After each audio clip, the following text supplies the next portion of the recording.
Friends, তোমাদের আজকে আমি দেখাবো তোমরা কিভাবে অন্নপূর্ণা ভান্ডারের 13 পাতার ফর্ম খুব সহজে ফিল আপ করতে পারবে মাত্র 10 মিনিটে।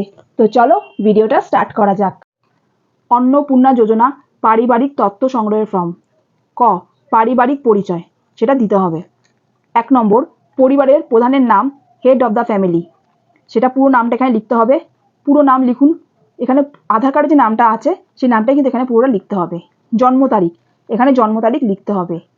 পরিবারের প্রধানের লিঙ্গ, তিনি পুরুষ না স্ত্রী, সেটাতে পুরুষ হলে পুরুষে টিকমার্ক দেবেন, স্ত্রী হলে স্ত্রীতে টিকমার্ক দেবেন।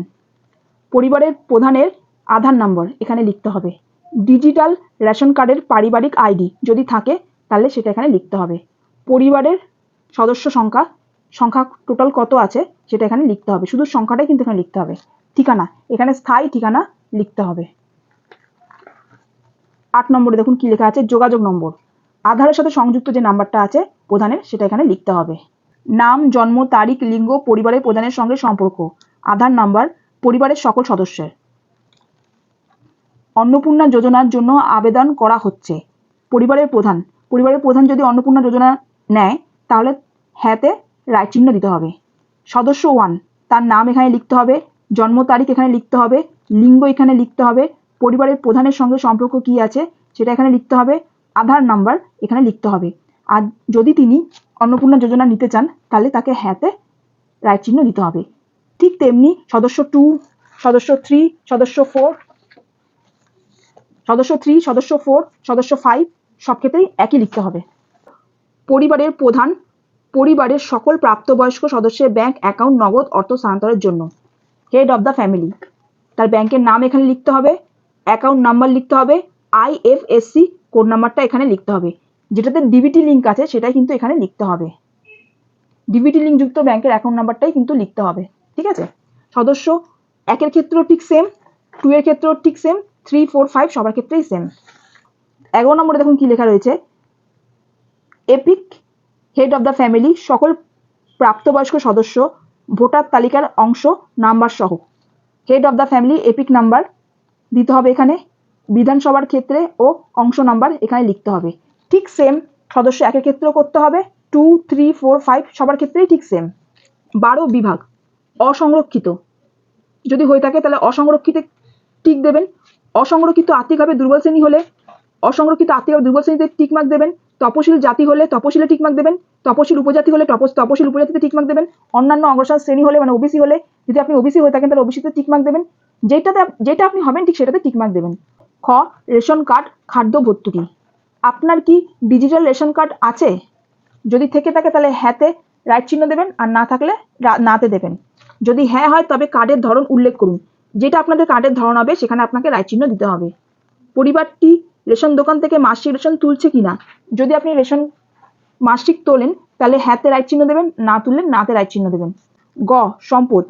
1 নম্বর, বাড়ির ধরন, আপনার বাড়িতে কি 3 বা তার বেশি পাকা ঘর রয়েছে?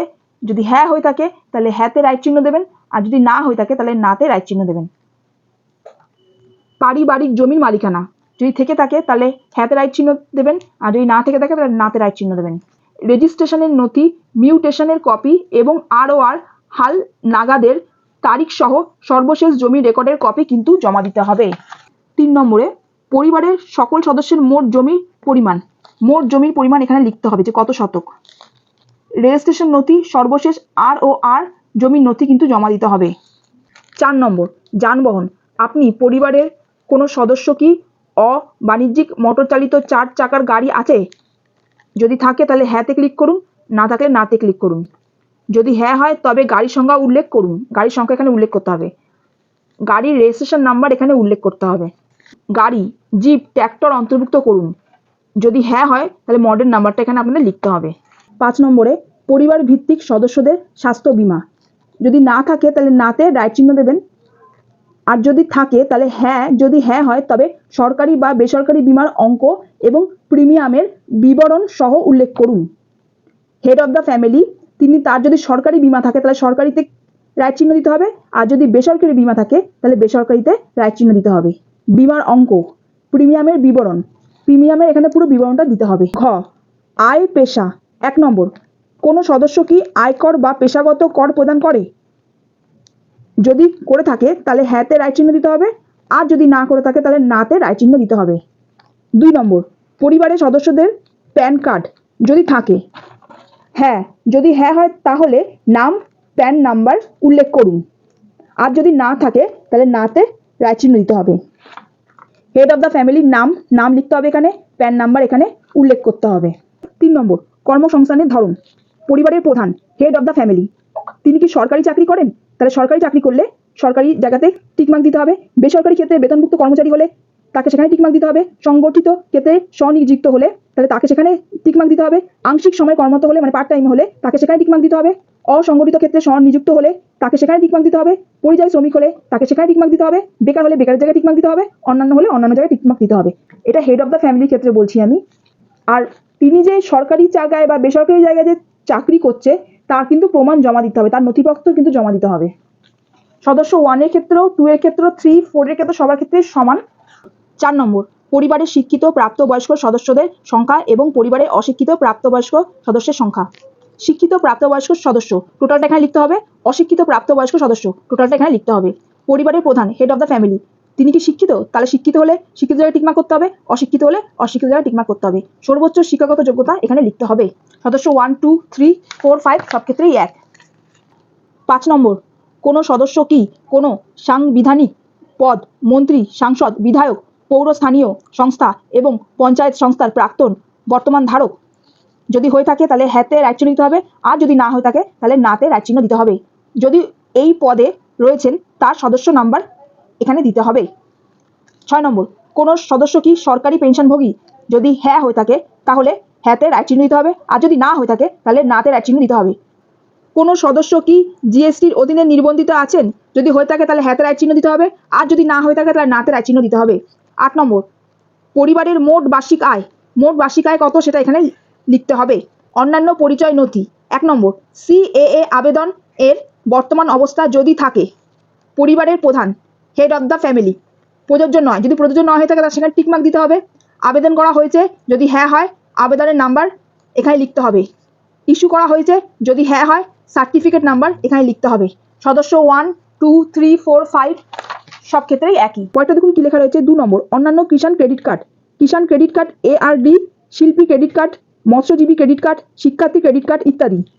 পরিবারের প্রধানের হেড অফ দ্য ফ্যামিলি তার নাম্বারটা এখানে দিতে হবে, আইডি সংখ্যাটা এখানে দিতে হবে, যে তারিখে ইস্যু করা হয়েছে সেটা কিন্তু এখানে দিতে হবে। 3 নম্বর, যদি এসআইআর 2026 নাম বাদ পড়ে থাকে তবে মামলাটি ট্রাইব্যুনালে বিচারাধীন কিনা। পরিবারের প্রধান প্রযোজ্য নয় হলে তাকে সেখানে টিকমার্ক দিতে হবে, না হলে নাতে টিকমার্ক দিতে হবে। হ্যাঁ যদি হ্যাঁ হয় তবে মামলাটির বিবরণ জায়গায় টিকমার্ক দিতে হবে। সামাজিক মর্যাদা এবং নির্ভরশীল ব্যক্তিগত। 1 নম্বর, বিদ্যালয়ে অধ্যয়নরত পরিবারের সকল শিশুর বিবরণ। সদস্য নাম্বার, শিশু সংখ্যা 1 মানে প্রথম শিশু সংখ্যার নাম এখানে লিখতে হবে, শ্রেণী এখানে লিখতে হবে, বিদ্যালয়ের নাম এখানে লিখতে হবে। তাহলে সরকারিতে টিকমার্ক দিতে হবে, সরকারি সাহায্যপ্রাপ্ত হলে সাহায্যপ্রাপ্তের উপরে টিকমার্ক দিতে হবে, স্পন্সর বিদ্যালয় হলে তার উপরে টিকমার্ক দিতে হবে, বেসরকারি হলে বেসরকারি জায়গায় দিতে হবে, স্বীকৃত মাদ্রাসা হলে মাদ্রাসার জায়গায় দিতে হবে, অন্যান্য মাদ্রাসা অন্যান্য যেখানে যেটা হবে সেখানে তাকে সেখানে টিকমার্ক দিতে হবে। 2 নম্বর, শিশুদের টিকাকরণের বর্তমান অবস্থা। শিশু সদস্য 1, হ্যাঁ টিকাকরণ শুরু হয়েছে, সম্পূর্ণ হয়েছে। যদি হয়ে থাকে তাহলে সেখানে টিকমার্ক দিতে হবে, টিকাকরণ করা হয়নি যদি না করা হয়ে থাকে তাহলে সেখানে টিকমার্ক দিতে হবে। শিশু সদস্য 2, 3, 4 সবার ক্ষেত্রেই সেম। সরকারি প্রকল্পের আওতায় সুবিধা। 1 নম্বর, আপনি কি কোনো সরকারি প্রকল্পের সুবিধা ডিবিটির মাধ্যমে পাচ্ছেন? পরিবারের প্রধান হ্যাঁ, যদি হ্যাঁ হয় তাহলে হ্যাঁতে টিকমার্ক দেবেন, আর যদি না হয় তাহলে নাতে টিকমার্ক দেবেন। প্রকল্পের নাম, আপনি কি এই প্রকল্পের থেকে নিজেকে প্রত্যাহার করতে চান? যদি প্রত্যাহার করতে চান তাহলে এখানে হ্যাঁতে টিকমার্ক দেবেন। ধরুন আপনার লক্ষ্মীর ভান্ডার রয়েছে, তাহলে আপনি প্রকল্পের নাম 1 নম্বর জায়গায় আপনি লক্ষ্মীর ভান্ডার লিখলেন। এবার যদি আপনি প্রত্যাহার করতে চান তাহলে হ্যাঁতে টিকমার্ক দেবেন, আর যদি না করতে চান তাহলে কিন্তু হ্যাঁতে টিকমার্ক দেবেন না। প্রত্যেকটা প্রকল্পের নাম কিন্তু এখানে লিখতে হবে। 2 নম্বর, বাদ দেওয়া হলে কারণ অফিসার কর্তৃক পূরণীয়। ঘোষণা ও সম্মতি। আমি এই মর্মে ঘোষণা করছি যে উপরের প্রদত্ত তত্ত্ব আমার জ্ঞান ও বিশ্বাস অনুযায়ী সত্য এবং প্রযোজ্য। ক্ষেত্রে আমি সকল সহায়ক নথি প্রদান করছি এবং উপরের উল্লেখিত কোনো মানদণ্ড বাদ দিইনি। আমি অবগত যে আমার প্রদত্ত কোনো তথ্য মিথ্যা প্রমাণিত হলে আমার সামাজিক সুরক্ষা সংক্রান্ত সুবিধা সমূহ বন্ধ হয়ে যেতে পারে। এখানে স্বাক্ষর দিতে হবে। End of the form. Form কিন্তু এন্ড হয়ে গেছে। এখানে আর কিছু করতে হবে না, এই জায়গাটা ফিল আপ করবে সরকারি দপ্তরের লোকেরা।